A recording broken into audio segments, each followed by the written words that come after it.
Small Things Brought Together.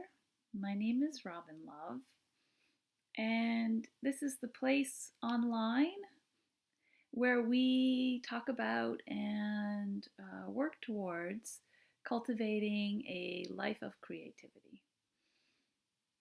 And if you've been watching, this is episode 5, and we have been using Patanjali's Yoga Sutra, Chapter 2, Sutra 1, as a kind of structure for beginning this practice of doing some kind of artwork on a daily basis. So just to quickly recap, we started the sutra, which is in the opening delightful music that I created, is actually chanting the sutra Tapaha Svadhyaya Ishvara Pranidana. So, and then the last two words, Kriya Yoga, because of obviously Patanjali was interested in yoga, not art. Kriya means action, and yoga is yoga. So the action to bring yourself to yoga would be these three things: tapas, which we have talked about, is effort; svadhyaya, which is this notion of self-reflection, which is what happens as we make the effort. The discipline creates a bit of a heat, a friction. That's actually what tapas means, and we have our moments day to day where we start to see ourselves as we resist or have other reactions to this daily practice of making art. So we start to see our judgments and our opinions, and where we don't like things and where we don't feel like doing things, and then we see how we follow through on those opinions that our mind comes up with. So like, I don't feel like doing it today. Well, did you still do it, or did you follow that opinion? So that is svadhyaya, this idea that we, through our discipline, we start to have some self-knowledge. And then what do we do with that self-knowledge? Well, that becomes the Kriya Yoga, or in our case, it becomes part of the art practice, just being very aware of these opinions, basically, and judgments that come up again and again and again, and you start to see them as a pattern. And in that very act of seeing them as a pattern, in some ways they sort of lose some of their stranglehold on us. Because if we notice, like, oh, every time I do this, I think this, you realize, well, do I have to think that? A little bit of choice enters into the picture. So I wanted to actually, and perhaps finally, introduce the idea of the isvarapranidana.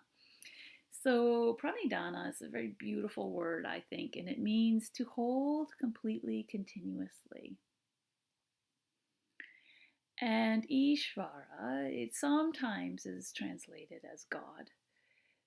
But if we want to take that out of the picture, that notion out of the picture, and it's totally your choice, you don't have to, but that does kind of trigger some people to say, wait a minute, whoa, this is not what I signed up for. So you could think of it as just this idea of letting go of the results.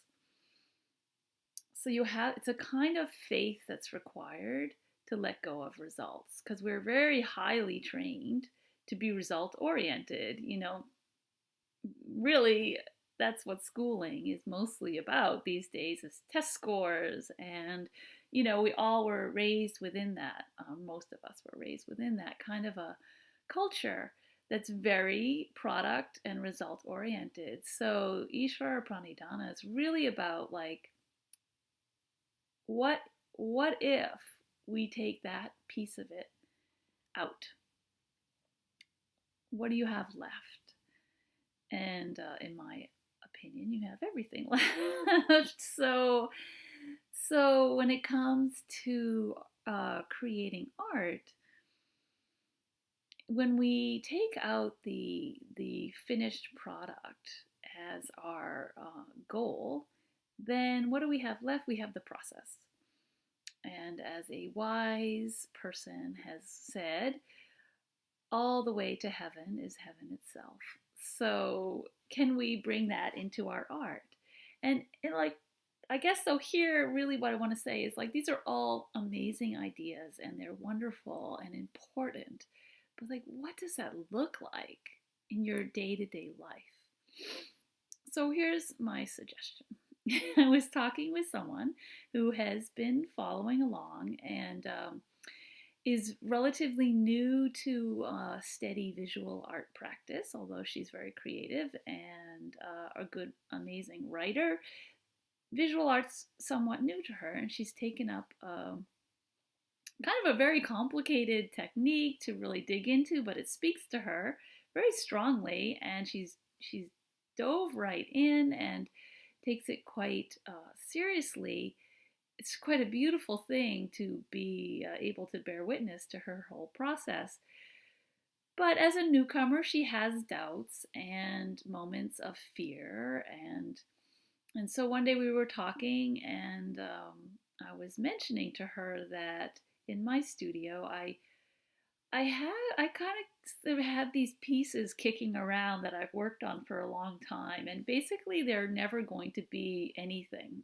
They're just kind of they were sort of disasters from the get-go, but I keep them around and I keep adding and cutting them up and putting them back together and putting stuff on top, and essentially for me what have become are places where I can just give myself permission to do anything and kind of get my kinks out and then work on something else which actually maybe becomes the actual artwork. And these pieces, they just have permission to suck. I don't know how else to say it. It's okay. It's okay. And there is this kind of funny thing where, like, from the first moment, I can kind of feel these are never going to work. Just like from the first moment when something is totally on, it's just going correctly the whole time. And it's really like, I don't have control over this. It just kind of is happening through me. And so for these pieces that just are never going to get any better looking, I keep them around and so I have full permission to just kind of work on them. And like I say, I add things, I cut them up, I glue something else on, I cut blah, blah, blah, blah. It's okay. And they're useful. They're useful. They're not useful necessarily as an artwork that I would ever show anyone, but they're useful to me and my process. And in a way, like, what else is there? So in that way, I can kind of let go of this so many ideas about what a finished product is in the realm of art. So this is our assignment for this week. Next week, I think I'm going to be back on track. I'll just say a little more about that later, but will be to give yourself permission to kind of keep around some things that you have felt are not working, and just keep them around as like another tool in your art toolbox. So just like we have our inks and our brushes and our paper or whatever else you're using, this is one more tool for you, and it's just your piece that you have full permission to do whatever comes into your head as an experiment and let it fail, quote unquote, miserably, because you're going to learn a lot in that. So give yourself permission to kind of not toss those out, and just keep them around as sort of your buddies in the studio. So yeah, so that's the assignment. And I just wanted to say, with my apologies for taking so long to get this episode up and running, I have been in transition between moving from the US to Canada, and it became a little more than I thought it would, although I don't know why. I thought it would be easy. It was a bit more, and I didn't really have the time or the clarity of mind to sit down and record something that might actually be useful for someone. So I do apologize for the long lapse between episodes. I'm back on track now, here up in Newfoundland in my house, which, as you can see, once over my shoulder there. It was for 5 years a museum slash art project that I ran that was about exploring Newfoundland culture and hospitality and tourism and how those all interact. And just to tie it back to our topic, so I had this idea, which came to me very strongly during an artist residency.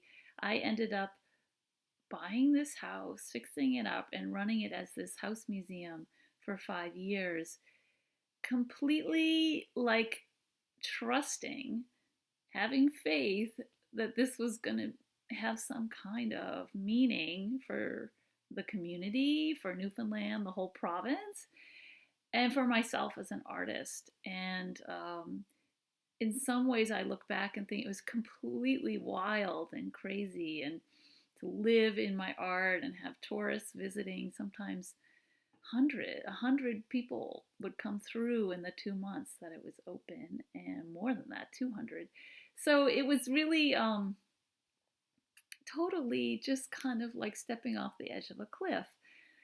And yeah, it's actually probably one of the most important artworks I've ever made in my whole life. So while we don't always have to step off of a huge cliff that we've like bought a house and like staked our whole life on, sometimes that blank piece of paper feels like standing at the edge of the cliff. And can we trust? Can we trust as we step off? Just, that's it. That's all we have to do. We don't have to know anything. We can just trust. Isvarapranidana. So with that, I will leave you to your work.